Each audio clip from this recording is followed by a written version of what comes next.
You are watching Travel World Online. World was open last year, thank God. Finally, that our president at the end of December 2022 announced Indonesia reached herd immunity. And after that, we welcome, it's already started in May last year, but now the world is open. We would like to welcome everyone to come to Indonesia, and this is quite exciting. Despite the fact that we only started opening up in, let's say, April or May, we reached the target of foreign tourists to Indonesia beyond the target. The target was very modest at the time, 3.6 million tourists compared to 16 million in 2019. So, but now we have slowly, we set the target for this year, 2023, for 7.4. We'd like to think that we will reach the target. In fact, beyond that, and our industry is quite excited about that. That's why we're actively now promoting again about Indonesia, about Bali and beyond. This is the best, the big thing that Indonesian government is doing. For the past 6 years, we've been establishing new destination for foreign tourists to come. It's been known, but it's only domestically. Now we'd like to invite the foreign tourists like to North Sumatra in Lake Toba to again visit Yogyakarta, where the biggest Buddhist temple like Borobudur is located. And then next to Bali is the island called Lombok. We built a MotoGP circuit there, and we hosted last year. It was fantastic. It was very successful, and this year we host again. We'd like to have it as annual event because we believe events, sports, it's also something that we need to promote that will bring tourists to come. Next to it is Labuan Bajo, where Komodo dragon is habited there. Yeah, the only prehistoric animals alive today. And apart from that island, there are two, Komodo Island and Rinca Island. They also have lots of islands, beautiful one that you can go island hopping. Live on board with the ship, and then you can go around and enjoy the underwater world, fresh seafood, and so on and so forth. And the last one that we built is North Sulawesi called Likupang, where diving, snorkeling, island living that we have. So not to say that that's the only one Indonesia has. We have 17,000 islands, more than, and variety of food, culture. So now our strategy also, post-COVID, people like to go in small size, and they want to find a meaningful tourism. So we created this, what we call rural tourism, villages, and then for Indonesian to go and visit. But now foreign tourists is also interested in going, but I think this is it, like tourism. The future, like tourism organizations say, the future of tourism is now, start now. If we don't maintain, if they don't nurture our environment, we will not be able to have it for our future generations. So a lot of things the government is doing, and in fact it's part of the requirement. A hospitality industry has to have that, what we call cleanliness, environment concern, waste management, and so on and so forth. We have a program in the ministry. Also now we work with the stakeholders, how we can offset the what is it called, carbon footprint. So we also have that. For example, if you travel, you know how many carbon footprint you have. You can offset it by buying and then doing some programs. So this is all in all very exciting at the moment in Indonesia, and we are very confident because we have the destination, the people, the hospitality of Indonesia are remarkable, known all over the world. We have we'd like to say, the people is the power, the center of our hospitality industry. So and MICE, meeting, incentive, sport, cultural event, and so on. We have hundreds of them, and we have calendar. Yeah. So apart from Bali, we also have Yogyakarta and Solo. The amenities, the hotel room and the meeting room are enough for international event. In fact, just last week we host ASEAN minister meetings, ASEAN tourism ministers meeting in Yogyakarta, and then for ASEAN summit for ASEAN leaders we'll meet in Labuan Bajo in Nusa Tenggara, East Nusa Tenggara, which the Komodo dragon is. So we also and don't forget Jakarta, the capital for mice, the capital for shopping. This is good for Indian. I know Indian like to shop, and also golf. A lot of fantastic world-class golf course in Jakarta. So Bali, Jakarta, Yogyakarta, and Solo, and then Labuan Bajo are all new destination for mice. Yeah, and also new destination for Indian to visit. So Bali, we still advertise Bali, but we'd like to use Bali as a hub. They come to Bali first for leisure, for mice, for weddings. Very popular destination for Indian wedding. There are a lot of and they have a lot of good restaurant, Indian restaurant in Bali. So to make it convenient for Indian, right? And after that, we want to invite them to go to all around Indonesia. So connectivity is the challenge. I know at the moment we do not have yet direct flight from India to Indonesia, but we, the government, together with the flights, the airlines working on it. Yeah, we hope to be able soon to have direct flight. But without direct flight, Indian tourists in Bali or to promote Indonesia as destination to Indian population or Indian tourists. One, for example, social media, digital. You don't underestimate the power of social media or digitalization. So I think we'd like to have a beautiful promotion about Indonesia. This is a new one. So people in India can see, oh my God, they're inspired to come. That's number one. Secondly, by invite them, we have what we call fam trip, familiarization trip. We invited a lot of, key opinion leaders, industry. Maybe we have to think about student or maybe Bollywood to come to Indonesia to not only Bali but the rest and to shoot movie, for example. I think this is a good thing. And also program like South-South cooperation, economic cooperation. Bilaterally, we are very close. We started way back during merchant, So now, seeing is believing, not so many Indian yet to know about Indonesia, and we cannot stop promoting, and this is something that we need both sides actually, not only Indonesian promoting about Indonesia but also Indian promoting about India, such a vast country, big 1.4 population. We need to also know. So I think this people to people relationship is so important. We now work with the embassy, with our consul general to do like many events, so for Indian to get to know. But just to say that, despite that, our relationship, in terms of culture, started way beyond centuries ago, and the food is very similar. The culture, a lot of Indonesian culture adapted from India. So Incentives for tourism. For incentive. Yeah. For incentive, this is something the government at the moment is developing. We don't have yet as a law or regulation, but what we do is we, depending on how feasible the film is, we can do what we call it incentive other than fiscal incentive. We can also promote and make it easy for example, the licensing and other kind of incentive that we can do. But soon we hope to establish this as a law, and as any other countries doing it, so to make it attractive for Indonesia for film. What is the footfall right now, and what are the expectations about this coming year? For Satay, as I said earlier, we have 7.4 million tourists or foreign tourists to come to Indonesia this year.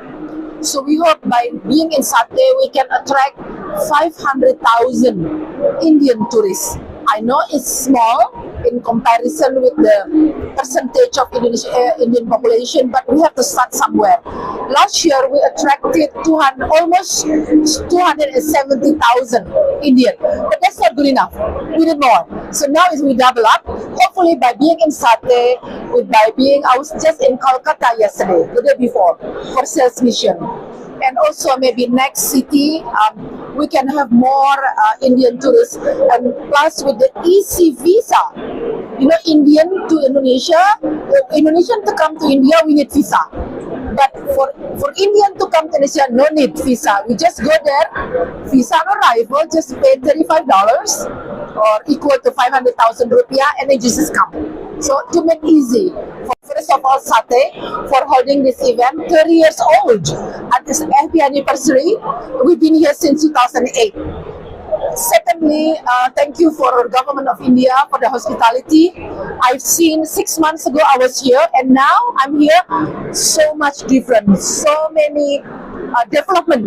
Because you're hosting G20, and good luck. I wish all the best for the Indian government and the people of India for the hosting G20. Hopefully, tourism, MICE meetings can bring prosperity to our people. Thank you. Namaskar. You are watching Travel World Online. Mr. Subhash Goyal has taken over as chairman of Indian Chamber of Commerce, Aviation and Tourism Committee, from Chandar Mansamrani. Mr. Mansamrani will now be the co-chairman of the committee. Our focus on travel and tourism, which we all know is one of the biggest employment generators.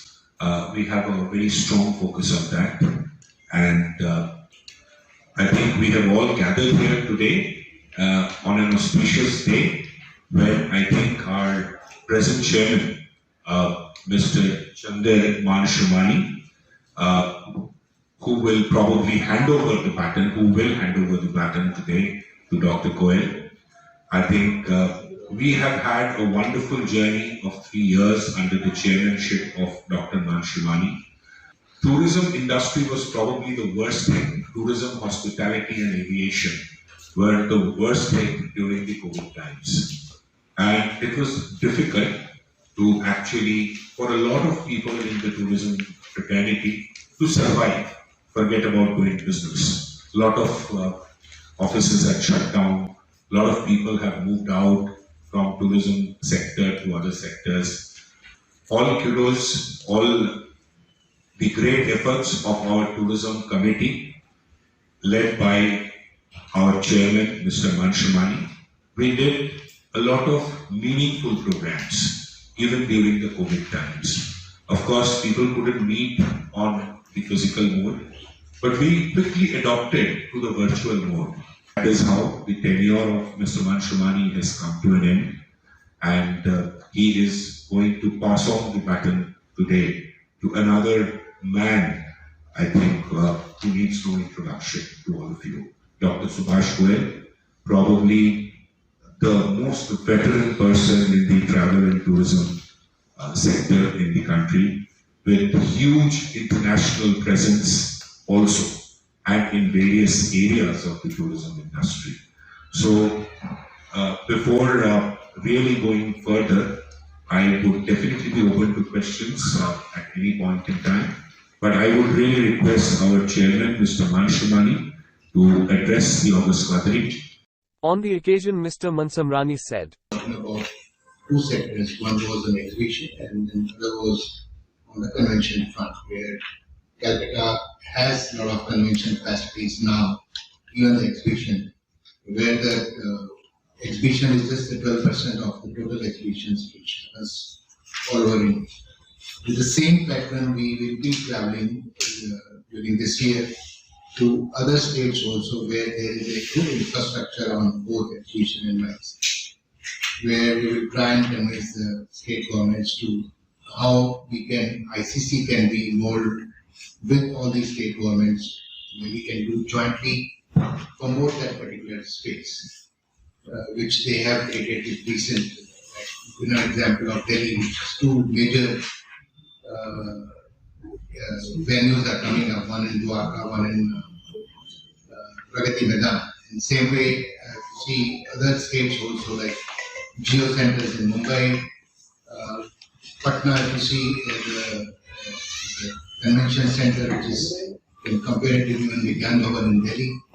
So there are many convention centers, many tourist places are coming up across India. The ICC will be playing a role on two fronts. One will be trying to contact the state governments where we can try and promote those facilities, whether it's a tourism facility or in an exhibition area or in a convention facility for that particular state. The second, which is more important, what we will be doing in the COVID period, where we have an experience of now what has happened during the COVID period, what the government and a lot of initiatives, the Ministry of Tourism has taken out a lot of initiatives, where we can come in and join them on the policy advocacy. This is another role which ICC is going to play during this coming year. Yes, as what Mr. Modi says is my tenure was for 2 years, but then I continued for 3 years because of the COVID period. And then it's my privilege actually, and then I'm very happy about where the chairman which is going to take over is Mr. Goyal, who is my mentor also, and then maybe I've known him for almost 25 to 30 years, and a veteran of the travel trade. All of you know him. Been involved in many activities, not only with the travel trade, being an ITO president, but with the Ministry of Tourism also. Whenever there is an advisory committee or in a board, and he's always involved in. And with this burst, maybe I'd like to hand over this to Mr. Dr. Goyal. Chandar and me, we have worked in faith. We were both, I was the chairman of the India Tourism Mart and he was the co-chairman. And I think the event that we organized together for 3 years, 2 years in a row and one virtual, so 3 years, was historical. So we planned something big because I can only do it with Chandar because he's a true event organizer and a professional on mice. So with his help and cooperation, I think we'll be able to do a big event for the India Chamber of Commerce. Taking over after 2 years, Mr. Jindal, I had a discussion with him, and we are going to do a lot of events, right? Not only in Delhi, but also we have planned one event in Rajasthan. We are planning one event in Kerala, maybe Kochi, and we'll be doing one in Eastern India. Eastern India we are always doing, I mean we are very strong there. And Northeast we are already taking care of. We have chapters in most of the 7 sisters which are there, whether it is Meghalaya, it is Manipur, whether it is Arunachal, everywhere we have our chambers, representations. And now I need the support of each and every one of you. I see some of you are very important. The French Revolution was started by 7 people, and the Sikhism was started by 5 Panch Pyaras. We are more than 15 out here. So I think we have to start a tourism revolution. Budget also, for the first time, tourism was mentioned in a big way, but it was more of a lip service to tourism. Although the budget for tourism had gone up, but the MDA assistance, which was for overseas, had gone down from 341 crores to 167 crores. Similarly, we had requested the exemption of GST and other taxes based on foreign exchange earning, so that the tourism industry is given the same status and benefit that is given to physical exports. But up till now it is not being done. The finance minister, we were expecting the finance minister to announce a refund of GST or VAT for tourists who are doing shopping, because shopping is one thing which can, create jobs apart from the multiplier effect that tourism has. So in Singapore, in London, in Dubai, and all the countries which think of tourism as an economic activity, tourism as a has a multiplier effect on the economy. 1 out of every 9 jobs that are created in this industry because it's labor intensive. Earlier, agriculture used to be labor intensive, but with the mechanization of agriculture and coming of harvester combines, jobs are not left in agriculture. People are migrating into the cities. Similarly, industry has been computerized and mechanized, and now with artificial intelligence, I think in industry also jobs are going to be less. But tourism is one industry where you need a human interface. Tourism, because you cannot have inbound tourism if you don't have outbound tourism, because the airlines that will come, have to bring passengers, and when they go, they can't go back empty. So tourism is a two-way traffic. If we talk about making India a hub for aviation and tourism, then we need both ways. So we were shocked that outbound tourism from TCS, which is tax cut at source, was increased from 5% to 20%. This is unheard of. So what will happen? What will happen? 3 things are going to happen. First thing is that a middle class income group person who's a small trader, who's a doctor, a junior doctor, a journalist, any middle class person will not be able to afford the travel or would be able to afford going, into, on nearby tours, package tours. Because where do the middle class people go? Thailand, Malaysia, Singapore, Dubai, Sri Lanka. So these packages are something which are worth about 70,000 to 100,000 rupees. So for 100,000 rupees, you will have to pay something like 30,000 or 20,000 as additional, tax burden. So result hoga that they will not be able to travel. So secondly, what will happen is people will ask their friends and relatives abroad to buy packages for them instead of the Indian tour operator and the Indian travel agent actually benefiting. Then there are international sites which don't have offices in India, like booking.com. Now, those sites, people will go and the money will go abroad, they will pay by credit card, and the Indian travel agent and tour operator will suffer. Services Export Incentive Scheme. इसमें क्या होता था?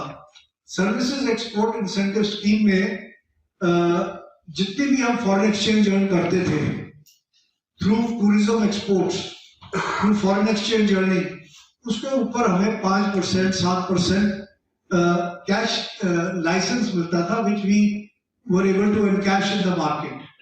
सो जो हमारे foreign tours थे, जैसे हम ITB Berlin या WTM लंदन और यहाँ पर जो हमारे टूर ऑपरेटर जाते हैं, उनको थोड़ा रिलीफ मिल जाता था MDA असिस्टेंस से. MDA is market development assistance. उसमें क्या था कि हमारा टिकट्स रीइंबर्स हो जाते थे, अगर हम बूथ लेते हैं तो उसकी 50% रीइंबर्समेंट हो जाती थी. तो ये जो स्कीम्स हैं, ये स्कीम्स अगर बंद हो गई तो हमारे कंपटीशन में जो चाइना है, जिसमें इससे भी ज्यादा स्कीम्स हैं, तो रिजल्ट ये होगा कि चाइना जैसे एक्सपोर्ट्स में आगे बढ़ रहा है, ऐसे ये कहा जाता था कि China is the factory of the world and India is the back office of the world. But धीरे धीरे चाइना भी बैक ऑफिस बनता जा रहा है. यूके और जापान को तो हम अगले 2 साल में, यूके को तो ऑलरेडी हमने टेक ओवर कर लिया है हमारी इकोनॉमी ने, जापान को भी हम अगले 2 साल में कर लेंगे. तो हमारी मेन टक्कर चाइना से होगी।